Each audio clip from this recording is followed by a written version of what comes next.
The story kicks off with two skilled assassins, Kazuki and Rei, pulling off a mission to take down a smuggler with perfect precision. After wrapping things up, they head back to their spacious apartment. In their daily routine, Kazuki takes care of all the chores, while Rei is more laid back, usually glued to his video games. When it comes to work, Kazuki is the brains behind the operation, and Rei is the one who gets the job done. Soon they receive payment for their last job and get assigned a new target, a human trafficker who's set to show up at a hotel. While Kazuki breaks down the plan, a little girl named Miri arrives in the city, hopping off a train and asking everyone she sees if they've seen her dad. She even asks a Christmas tree, "Have you seen my papa?" The whole day goes by like this, and night eventually falls. Miri ends up walking into the same hotel where Kazuki is carrying out his mission. While Kazuki manages to fool the guard and get into the elevator with a cake as his cover, Miri suddenly spots the cake and excitedly runs in right into the elevator with him, messing up the whole plan. Kazuki doesn't have the heart to say no when she asks for a taste, so she happily starts eating it and asks, "Have you seen my dad?" Just as he replies, "No," the elevator doors open and she dashes out, drawing attention. Rei, hiding nearby inside the cake trolley, has no choice but to start shooting the guards. Meanwhile, Kazuki chases after Miri, trying to control the situation. Rei heads down the hallway to deal with the rest of the security. After clearing them out, the three of them, Kazuki, Rei, and Miri, crash the Christmas party. Chaos breaks loose as the guests flee, and Rei goes straight for their target. In the middle of it all, Kazuki loses sight of Miri, only to spot her standing right next to the target, innocently asking if he's her dad. He grabs her and takes her hostage. As the target points a gun at Miri, Kazuki rushes in, rips off his disguise, and yells that he's her father, urging her to jump. Without hesitation, Miri leaps into his arms just as Rei takes the shot, taking out the target. They make their escape through a smashed window and the mission is done, but things are far from over. Back at home, Kazuki and Rei go through Miri's bag and find photos revealing the shocking truth. The man they just killed really was her dad. There's also a note from Miri's mom, furious that he abandoned them and demanding he take responsibility for their daughter. But now that he's gone, they decide to return Miri to her mom. Only problem is, Miri doesn't know where she lives. Stuck, they leave her in the apartment and ask Kyotaro to dig into the target's past girlfriends, hoping one of them is Miri's mother. They keep Miri a secret from him though, since he's already pissed at how messy their last mission turned out. Despite everything, they're handed a new assignment. As they head out, a shady guy named Ogino shows up and asks to be kept in the loop about future jobs. Later, when Kazuki and Rei return home, the place is a mess. Turns out Miri was just playing hide and seek. Over dinner, Kazuki goes over details of their next mission, a powerful drug kingpin who's locked down in a heavily guarded mansion. While planning the mission, Miri randomly complains about Kazuki's cooking and bolts off to play hide and seek. After getting everything they need for the job, Rei and Kazuki are ready to head out, but now they're stuck figuring out what to do with Miri. Kazuki tries to bribe her with snacks to stay quiet, but she starts crying loudly, making a scene. Left with no choice, they bring her along and leave her in the van. The setup is simple. Rei waits in the backyard, and Kazuki pretends to be a security system tech to get inside. But just as he's about to go in, Miri honks the horn and yells that she needs to pee. Kazuki tells her to hold it so they can stick to the plan, but things go sideways fast. While he's placing explosives, Miri goes rogue and rings the doorbell, asking one of the guards if she can use the bathroom. The guy lets her in, but she spots Kazuki and blows his cover. Now the guard's chasing Kazuki, and Kazuki's chasing Miri, who thinks it's all just a game of hide and seek. They end up in the target's room, completely surrounded. Just when it looks like it's over, Rei starts sniping down the guards from the backyard. Kazuki shields Miri as they make a run for it, and Rei holds off the rest in a shootout. They barely escape by jumping onto a speedboat. Once they're safe, Kazuki chews them both out for turning the mission into total chaos. After the chaos from the last mission, Kyotaro fires them but also drops some good news. He's found a woman who might be the ex-girlfriend of their last target. Kazuki and Rei are hopeful that she could be Miri's mother. Meanwhile, Ogino takes out the drug kingpin and his men without breaking a sweat. The next morning, Rei wakes up from a nightmare with Miri jumping on him like it's nothing. During breakfast, she climbs onto Kazuki's lap, but he just hands her a banana to distract her so he can finish eating in peace.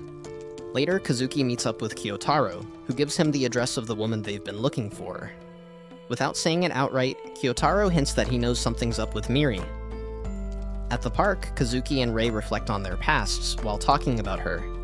Kazuki admits he never even knew his parents, which pushed him toward this life, and Rei opens up a bit about his rocky relationship with his own family.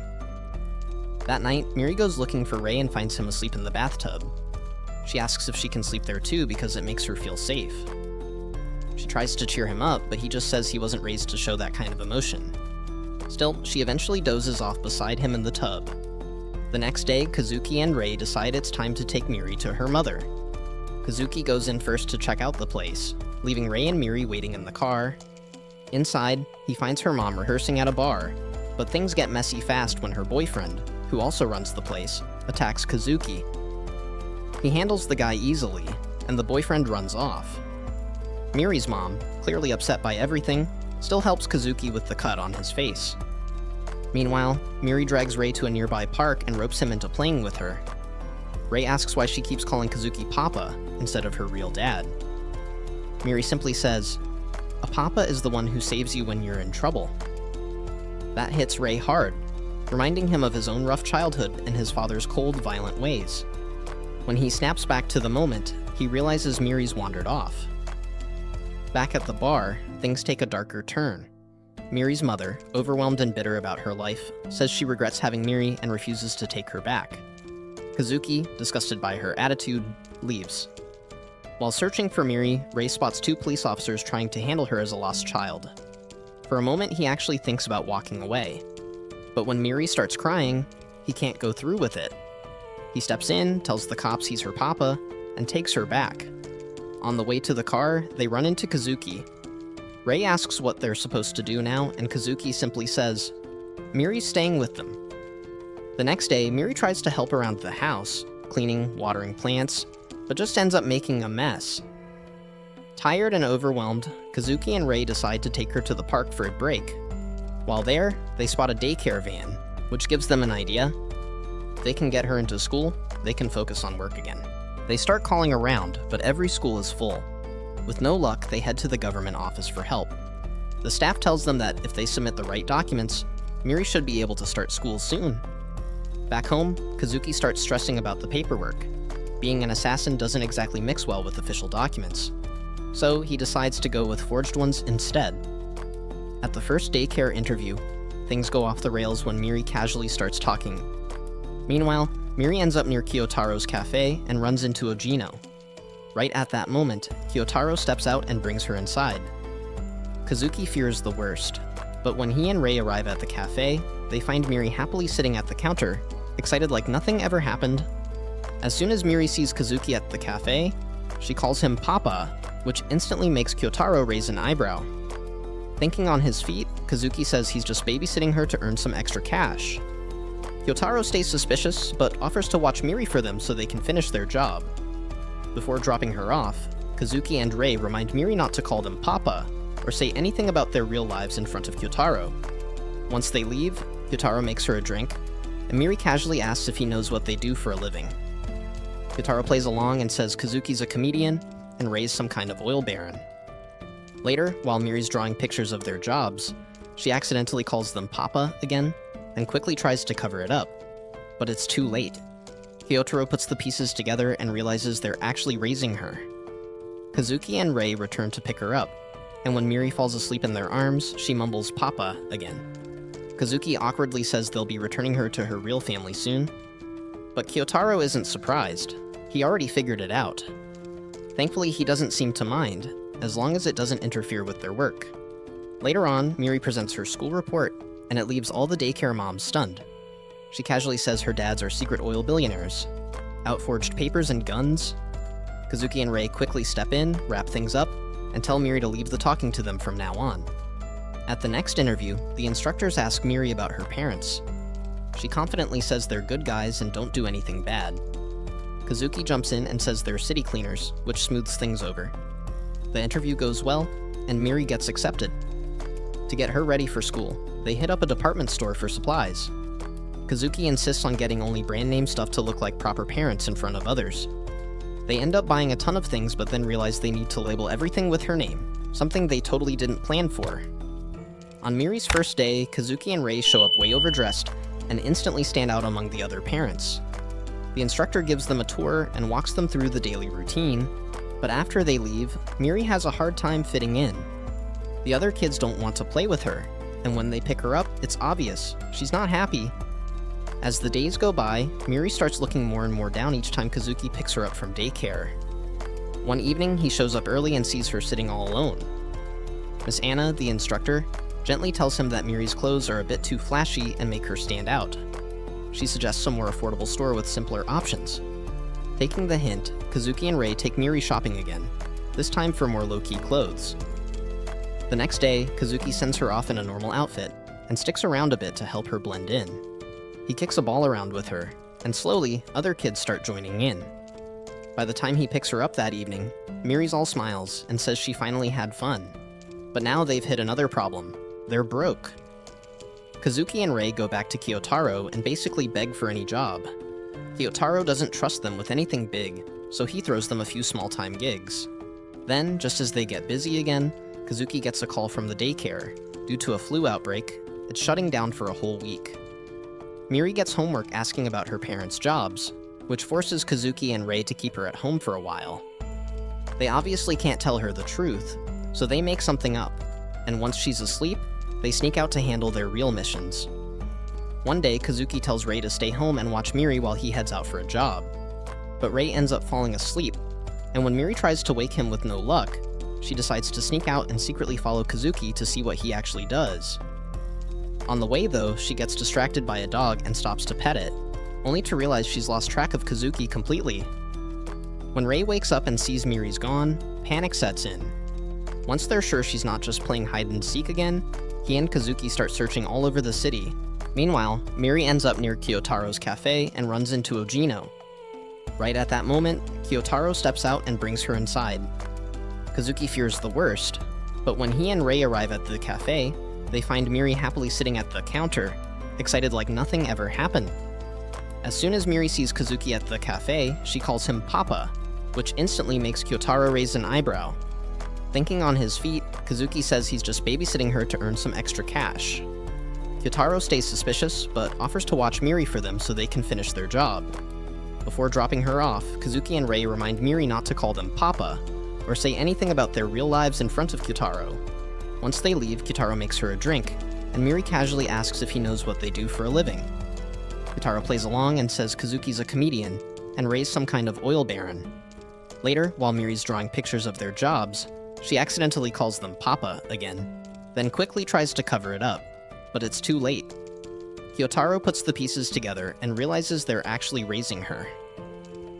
Kazuki and Rei return to pick her up, and when Miri falls asleep in their arms, she mumbles, Papa, again.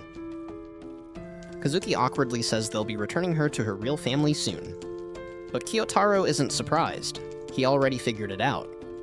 Thankfully, he doesn't seem to mind, as long as it doesn't interfere with their work. Later on, Miri presents her school report, and it leaves all the daycare moms stunned. She casually says her dads are secret oil billionaires. The next day, Miss Anna tells Kazuki that Miri hit her friend Taiga during playtime. When Kazuki asks her about it, Miri insists it was Taiga's fault. They argue, and feeling like he doesn't believe her, Miri storms off upset. The following morning, Miri asks Rei to take her to daycare instead. Still feeling bad, Kazuki ends up forgetting to pack her lunch. When he realizes the class is on a zoo trip, he and Rei decide to bring it to her anyway. At the zoo, things take a turn. Miri and a few kids get separated from the group after another run-in with Taiga. Kazuki and Rei quietly follow from a distance as Miri steps up and tries to lead the group back without panicking. Even though she and Taiga fought earlier, Kazuki notices how she still looks out for him. Eventually, Miri and one of the kids take a lunch break, and Kazuki is still figuring out how to slip her lunch to her. Before he can act, Miri realizes she doesn't have anything to eat, but then Taiga shares his lunch and apologizes for how he acted before. While the kids are eating lunch, a random thief shows up out of nowhere and grabs Miri, demanding the kids hand over their food. Taiga steps up and grabs the guy's arm to protect her, but ends up getting caught himself. Right as things are about to go south, Kazuki and Rei appear in ridiculous mascot costumes, one dressed as an alpaca, the other as a rabbit. The thief tries to fight back, but it's hopeless. The rabbit whips out a gun and lands a solid kick, while the alpaca hits him with a clean headshot and another kick, taking him down fast. The kids cheer and thank them for saving the day. Soon after, Miss Anna finds the group and is surprised to see Miri and Taiga getting along so well. Turns out, Miri didn't actually start a fight. She accidentally hit Taiga the day before, and that's all it was. Anna even wrote about it in Miri's daycare diary. Hearing that, Kazuki feels terrible for not trusting her. He hugs Miri and apologizes for getting mad and for forgetting her lunch. Miri, still hungry, just smiles and asks if she can eat the lunch he forgot to pack. The next day, a woman named Karen shows up at Kyotaro's cafe and asks where Kazuki is. Meanwhile, Kazuki picks up Miri from school on a rainy day. As they're heading out, Miri drops her umbrella and tries to run after it, but Kazuki stops her just in time before it gets hit by a car. The moment triggers a flashback. Another umbrella, another accident from his past. Later that night at dinner, Rei and Miri complain about the food. Frustrated, Kazuki snaps, takes their plates away, and tells them they don't have to eat if they don't like it.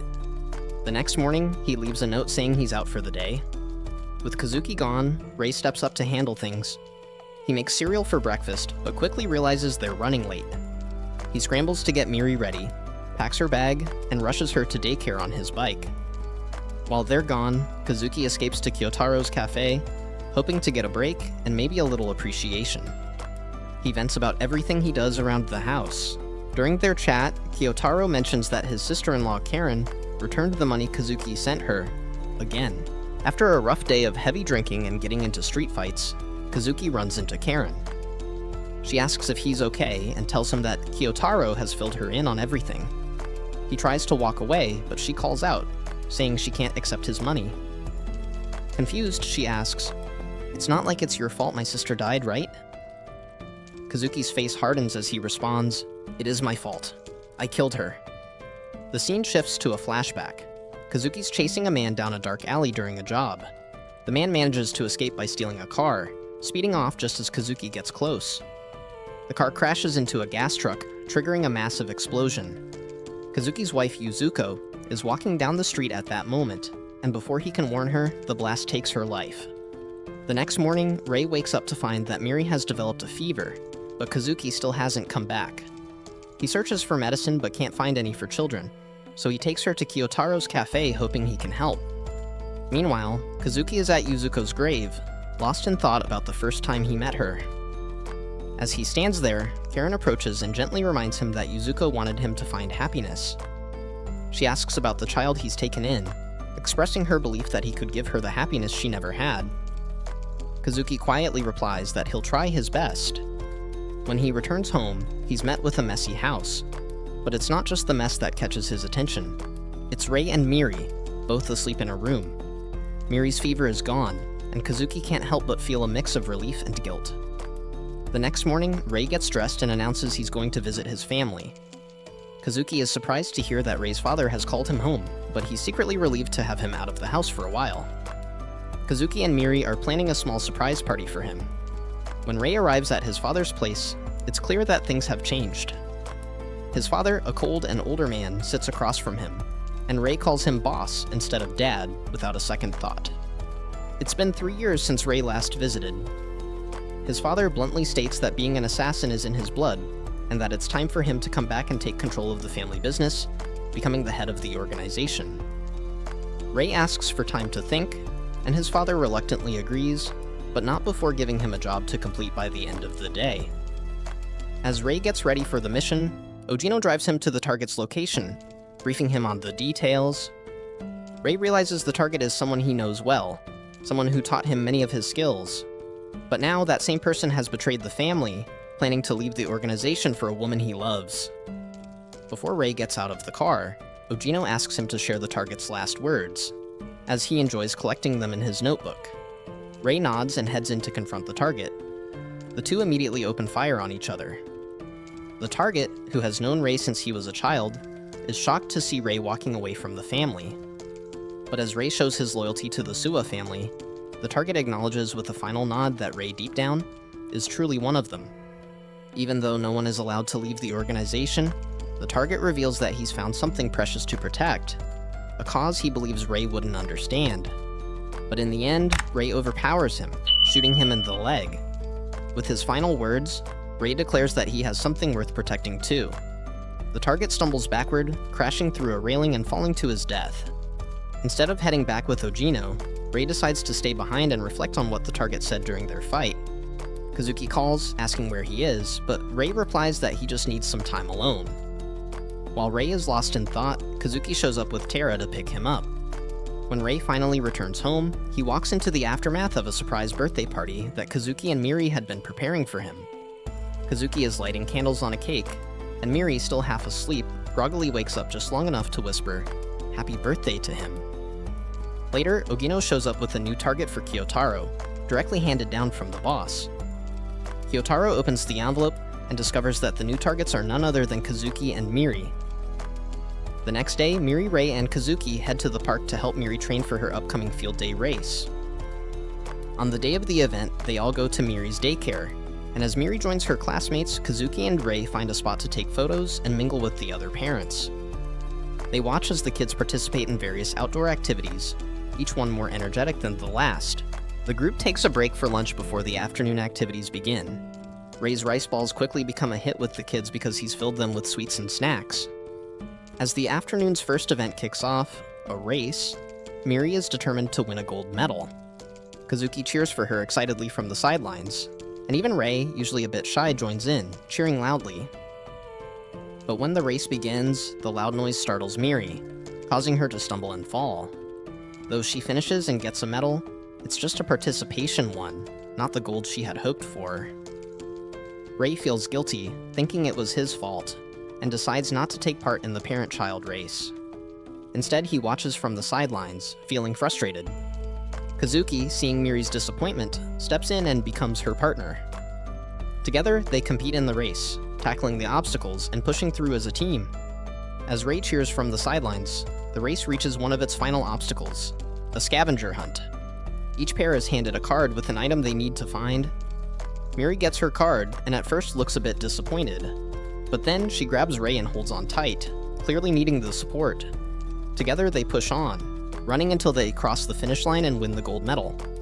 Later, Miri reveals that her card said family. The simple yet profound realization hits Kazuki hard, causing him to tear up. At that moment, he understands that Miri truly grasps the meaning of family. As the day winds down, Kazuki and Ray take a family picture with Miri, capturing the warmth of the moment. Meanwhile, Ogino visits Kyotaro, subtly reminding him not to forget about their job. Kyotaro looks at family photos of Kazuki, Ray, and Miri, lost in thought. The next day, when Ray and Kazuki arrive to pick up Miri from daycare, they are met by her mother, Masaki, standing outside their apartment. She announces that she's here to take Miri back. With Miri watching, Kazuki and Ray have no choice but to let her in, unable to argue in front of the child. Masaki explains that she has throat cancer and can no longer sing, which caused her to lose her job.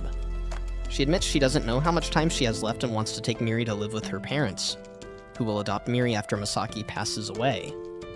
Kazuki is wary of Masaki's true intentions, but she drops a bombshell. She knows about their assassin careers and threatens to blackmail them. Later, Kyotaro reveals that he called Masaki himself, passing on a chilling message from the boss. Ray must return to the organization, or Ojino will kill Kazuki and Miri as punishment for Ray's betrayal. The weight of it all hits Kazuki and Ray. They can't protect Miri anymore. Realizing they have no choice, they take her out for one last fun day. They go shopping, eat together, play games, and hit up amusement park rides. They enjoy every moment, savoring their time with her. At the end of the day, they hand Miri over to Masaki, pretending it's just a sleepover and that they'll see her in the morning. But deep down, they know it's probably the last time they'll see her, and it breaks their hearts.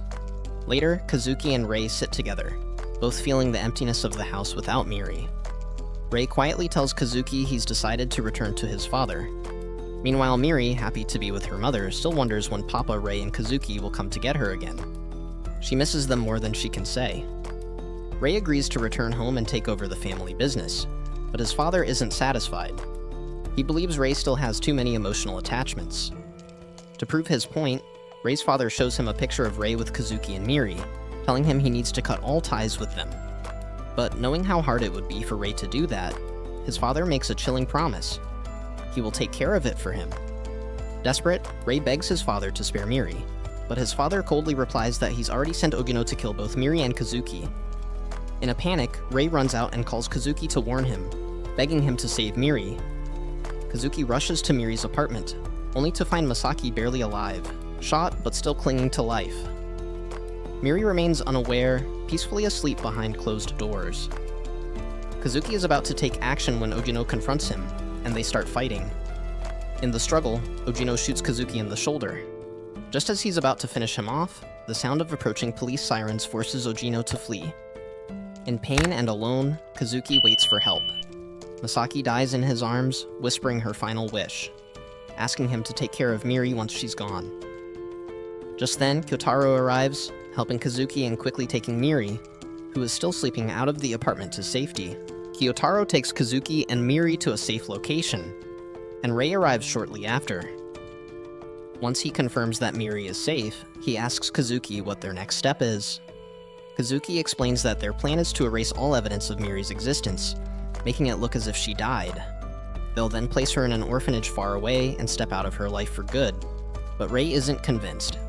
He insists that he wants Miri to stay with them so they can protect her. Kazuki hesitates at first, disagreeing with the idea. But after putting Miri back to sleep, Kazuki softens and agrees. He tells Rei that they'll make this work by dividing the household chores and childcare responsibilities equally from now on. The two of them head to Kyotaro's, where they tell him they plan to quit their assassin jobs for good, to focus on raising Miri and becoming the father she deserves. Back home, Kazuki, Rei, and Miri are cooking breakfast together as snow falls outside. It's Christmas again, marking a full year since they adopted her. When Miri's teacher asks if her mother will be joining them for the Christmas program, Kazuki chooses to protect Miri's innocence. Instead of explaining Masaki's death, he tells her that Masaki is on an important trip and won't be able to attend. Kazuki promises Miri that both he and Rei will make it to the Christmas party at daycare once their important job is finished. Later, Kazuki and Rei head to the organization to speak with Rei's father, hoping to leave the assassin life peacefully. But things don't go as planned. They're forced to fight their way in. As they enter the building, Kazuki gets caught by Ogino, who holds a gun to his head. Just as things seem dire, Rei arrives and saves him, and a brutal firefight breaks out. Gunshots fly in every direction. Rei takes a hit from Ogino, but when Kazuki finds him, Rei is still alive, though barely. As Ogino moves in to deliver the killing blow, Kazuki manages to distract him and leads him to the kitchen. Before Ogino can finish him off, he asks Kazuki for his last words, revealing that he keeps a diary of every target's final moments. Just as Ogino prepares to strike, Rei appears from behind and attacks with a knife. The two engage in a brutal fight, with Ogino grabbing Rei's neck in an attempt to choke him. In a desperate move, Kazuki stabs Ogino in the back while Rei headbutts him, forcing the knife deeper as Ogino collapses to the ground. Rei then insists on confronting his father alone, telling Kazuki to find an escape vehicle. During their intense shootout, Rei manages to wound his father and declares his decision to leave the organization to live with his real family. To ensure he can never go back to his old life, Rei shoots himself in the shoulder, deliberately wounding himself. Though his father almost shoots him in the back, he ultimately lets Rei go, realizing he's lost his son for good. Despite the chaos, Kazuki and Rei manage to make it to Miri's Christmas program just in time to hear her class sing. They hide their many injuries beneath their Santa costumes, trying to make it through the moment. The story then flashes forward 10 years. Miri, now a teenager, heads to her first day of high school. Kazuki and Rei are running a diner together, preparing breakfast for her as they begin their day. The story ends with a series of photos capturing moments from their lives over the past decade, showcasing their journey together as a family. And with that, their story comes to a happy conclusion. Hope you enjoyed the video. If you'd like to see more content like this, don't forget to give it a thumbs up and hit that subscribe button. Thanks for watching, and I'll catch you in the next one.